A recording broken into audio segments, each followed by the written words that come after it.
तुमच्या जाहिरातीसाठी एक संधी मोठ्या प्रेक्षकांपर्यंत पोहोचवा. व्यवसाय असो किंवा इव्हेंट, विकासनामा सोबत जाहिरात करा. स्क्रीनवरील नंबरवर आजच संपर्क करा.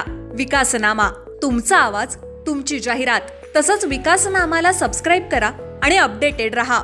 नमस्कार, मी विकास मिरकणे. विकासनामा डिजिटल प्लॅटफॉर्म मध्ये आपलं सर्वांचं स्वागत. चर्चा करतोय रायगडामध्ये कोणाची सत्ता येणार, रायगडामध्ये कोण अध्यक्ष होणार, कोण उपाध्यक्ष होणार, याची चर्चा जी आहे रायगडच्या राजकारणामध्ये सुरू झालेली आहे. त्यामुळे शेतकरी कामगार पक्षाचं या निवडणुकीमध्ये झिरो झालेला, हद्दीपार झालेला आहे. त्यामुळे शेतकरी कामगार पक्ष यावेळेला रायगड जिल्हा परिषदेमध्ये एंट्री नसणारे, हद्दीपार झालेले आहे. त्यामुळे शेतकरी कामगार पक्षाविरहित यावेळी रायगड जिल्हा परिषदेमध्ये सत्ता बसणार आहे. आता आपण आकडेवारीचा विचार करतोय. शिवसेना 23 म्हणजे शिंदे गट जे आहे त्याचे विचार करतोय, आणि राष्ट्रवादी 17, भाजप 15 आणि ठाकरे सेना 4 आणि काँग्रेस 2 आहे उरणमध्ये.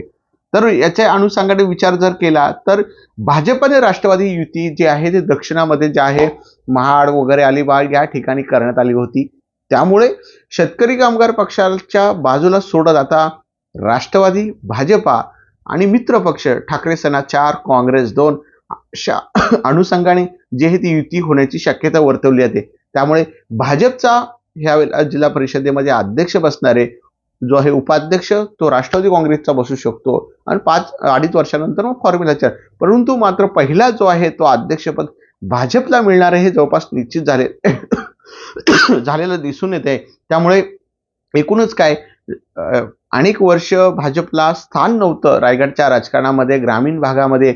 आता एकदा कुठेतरी ग्रामीण भागामध्ये रायगड जिल्हा परिषदेमध्ये भाजपचा अध्यक्षपद असणारे व जो उपाध्यक्ष जो आहे राष्ट्रवादी काँग्रेसकडे, नंतर मग ठाकरे सेना किंवा काँग्रेसकडे, अशा ज्या वाटाघाटी ज्या आहेत आपल्याला सूत्र माहिती मिळताना दिसून येते. त्यामुळे शिंदेच्या शिवसेनेला भरत गोगावले, महेंद्र दळवींना बाहेर ठेवण्याचा प्लॅन जो आहे तटकरेंनी आखलेला आहे. त्यामुळे भाजपा आणि राष्ट्रवादी यांची युती जवळपास निश्चित झालेले प्राथमिक लेवलवर, आणि याच अनुषंगाने ठाकरे गटाचे जे 4 सदस्य आहेत आणि काँग्रेसचे 2 असे मिळून जो 30 आकडा बहुमतासाठी, 59 जागापैकी 30 आकडा आवश्यक आहे बहुमतासाठी, तो मात्र जरा विचार केला, कारण भाजपकडे 15 आहेत आणि राष्ट्रवादीकडे 17 आहेत.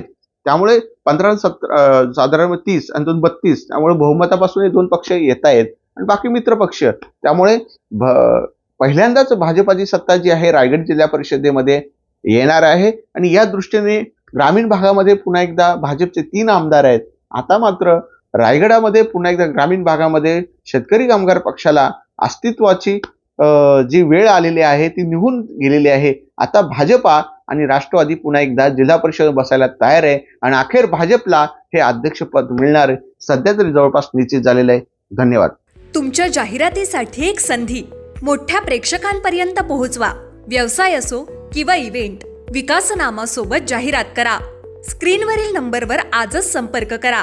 विकासनामा, तुमचा आवाज, तुमची जाहिरात. तसंच विकासनामाला सबस्क्राईब करा आणि अपडेटेड रहा.